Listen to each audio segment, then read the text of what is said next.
Hello students, a very good morning to all of you. In today's video lecture, in your subject research methodology, we are discussing about characteristics of research. ठीक है, आपका subject क्या है? Research methodology. Research methodology का मतलब क्या होता है? ये एक तरीका है सिस्टमैटिकली रिसर्च प्रॉब्लम को सॉल्व करने का, इसीलिए इसको नाम दिया गया रिसर्च मैथडोलॉजी। सो रिसर्च में आपकी जो कैरेक्टरिस्टिक्स होती हैं, जो मेन कैरेक्टरिस्टिक्स होती हैं, यानी कि जो फीचर्स होते हैं रिसर्च के, उनको हम पढ़ने वाले हैं आज के वीडियो लेक्चर में। तो इनको हम डिस्कस करेंगे कुछ पॉइंट्स के थ्रू। So characteristics of research are as under. सबसे पहला पॉइंट आता है रिसर्च मैथडोलॉजी में आपका systematic approach. Systematic approach,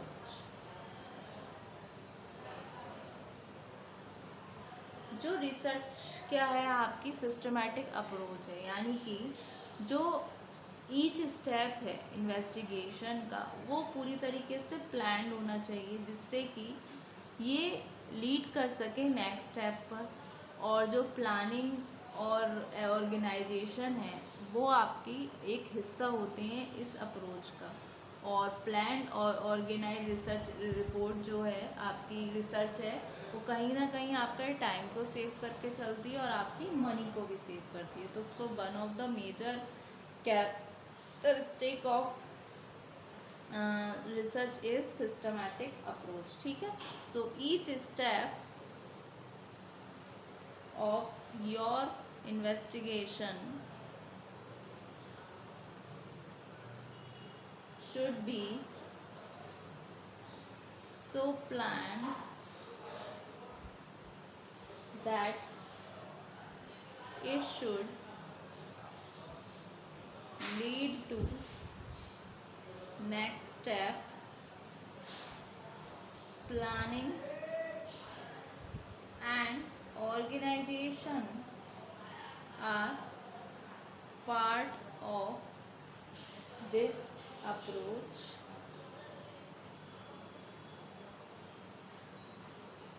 A planned and organized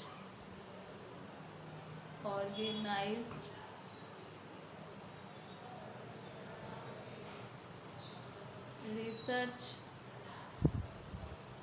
saves your time and money। ठीक है, तो फर्स्ट कैरेक्टरिस्टिक ये हो गई। अब बात करते हैं हम सेकंड, जो कि आता है सेकंड पॉइंट, रेलिवेंसी। रेलिवेंसी में क्या, जो रिसर्च होती है वो अवॉइड करती है कलेक्शन ऑफ इर्रिलेवेंट इन्फॉर्मेशन। मतलब रिसर्च सिर्फ उन्हीं चीज़ों को कलेक्ट करती है जो कहीं ना कहीं रिलेटेड है, रेलिवेंट इन्फॉर्मेशन है। सो ये कंपेयर करती है रिसर्च इंफॉर्मेशन जो भी कलेक्टेड हुई है रिसर्चर के क्राइटेरिया फॉर एक्शन। सो ये इनेबल हो जाती है सी करने में कि कितना रिसर्च प्रोसीड कर रहा है हमारा राइट डायरेक्शन में। तो कहीं ना कहीं रेलिवेंसी भी इसका one of the main characteristic होती है रिसर्च की। So we can say that research में के रेलिवेंसी। ठीक है, so research avoids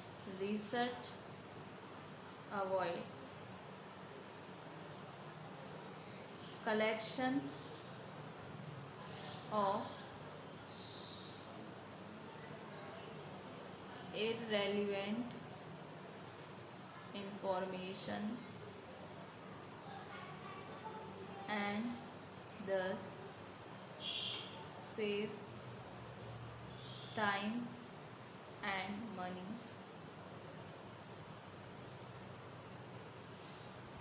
It compares the information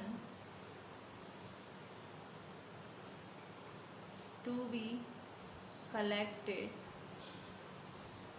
with researchers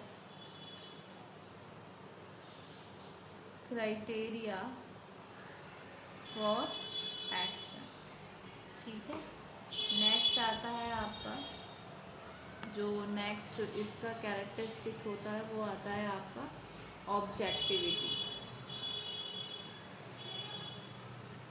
objectivity में क्या है, इसका मतलब होता है जो ट्रू रिसर्च होती है उसको अटेम्प्ट करना चाहिए फाइंड आउट करने के लिए एक अनबाइस्ड आंसर को, मतलब किसी की भी आंसर के वो एक मतलब एक पक्ष में न रहे, पूरी तरीके से अनबाइस्ड रहे, जिससे कि डिसीज़न लेने में उनको कोई प्रॉब्लम फेस ना करनी पड़े। ठीक है, सो ये होनी चाहिए ऑब्जेक्टिविटी, जो कि एक कैरेक्टरिस्टिक्स होती है आपके रिसर्च की।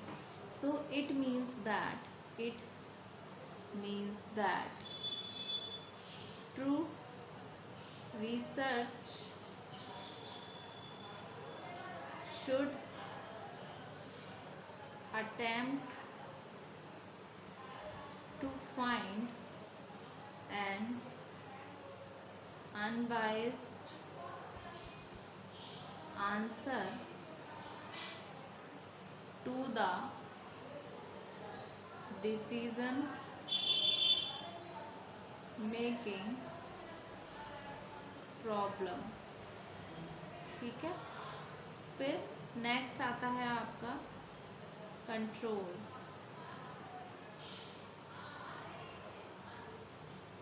रिसर्च ना सिर्फ अफेक्टेड होता है फैक्टर्स के द्वारा, बल्कि क्या है ये इन्वेस्टिगेटिंग होता है कुछ बाकी के अदर फैक्टर्स की से भी। ठीक है, क्योंकि ये पॉसिबल तो नहीं है कि हम सभी फैक्टर्स को कंट्रोल कर सकें, तो जिन फैक्टर्स को हम ये सोचते हैं कि ये हमारी स्टडी को अफेक्ट कर सकते हैं और अकाउंटेड कर सकते हैं, तो हम क्या करेंगे, उन सभी फैक्टर्स को कंट्रोल करेंगे और अकाउंटेड करेंगे। ठीक है, so research is not only affected by the factors which one is investigating, but some other extraneous factors also. So it is impossible to control all the factors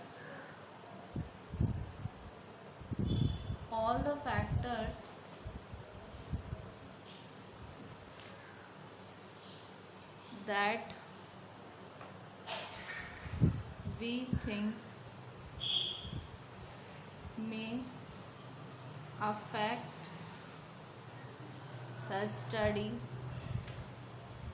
and have to be controlled and accounted for। ठीक है, सो ये हुआ आपका next characteristic जो कि था control. ठीक है, अब नेक्स्ट आता है इसका characteristics valid and verifiable.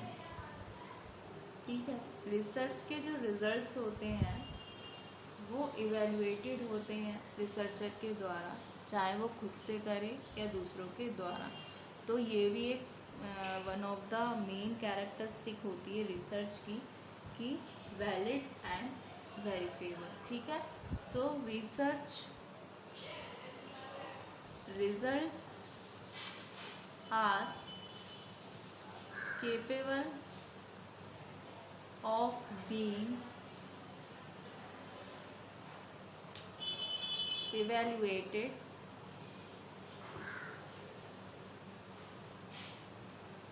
either by researcher himself or by others। ठीक सो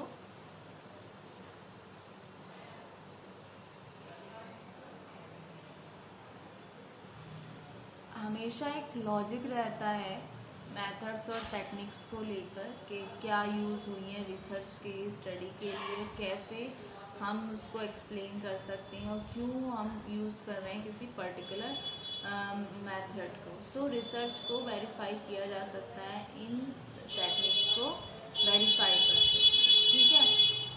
तो ये होती हैं कुछ रिसर्च की कैरेक्टरिस्टिक्स, ठीक है, कि ये एक सिस्टमैटिक अप्रोच है। हर स्टेप जो होता है इन्वेस्टिगेशन का वो पूरी तरीके से प्लान मैनर में होता है, जो कि लीड करता है नेक्स्ट स्टेप को। फिर हम उन डेटा को ही कलेक्ट करते हैं जो रेलिवेंट टू आर रिसर्च है, उन डेटा को कलेक्ट नहीं करेंगे जो इरेलीवेंट है, जिसका कोई मतलब ही नहीं है, ठीक है। और अगर कोई, ये भी एक मेजर पॉइंट है कि सभी फैक्टर्स अफेक्ट नहीं करते हैं रिसर्च को हमारी, लेकिन जो फैक्टर्स अफेक्ट करते हैं हमें लगता है कि अफेक्ट कर सकते हैं, तो उसको हम कंट्रोल करते हैं और अकाउंटेड करते हैं, ठीक है। और रिसर्च रिजल्ट कैपेबल होते हैं बीइंग इवैल्यूएटेड, चाहे वो रिसर्चर के द्वारा खुद से हो या दूसरों के द्वारा हो, ठीक है। तो ये थे कुछ मेजर कैरेक्टरिस्टिक्स ऑफ रिसर्च। तो होप्स स्टूडेंट आज के वीडियो लेक्चर में आपको कैरेक्टरिस्टिक्स ऑफ रिसर्च के बारे में समझ आया। फर्दर वीडियो लेक्चर में हम इससे आगे का डिस्कस करेंगे। अगर किसी का नोट डाउन होने से रह गया है तो मैं इसको गो थ्रू करती हूँ जिससे आप इसको नोट डाउन कर सको, ठीक है। ये रहा।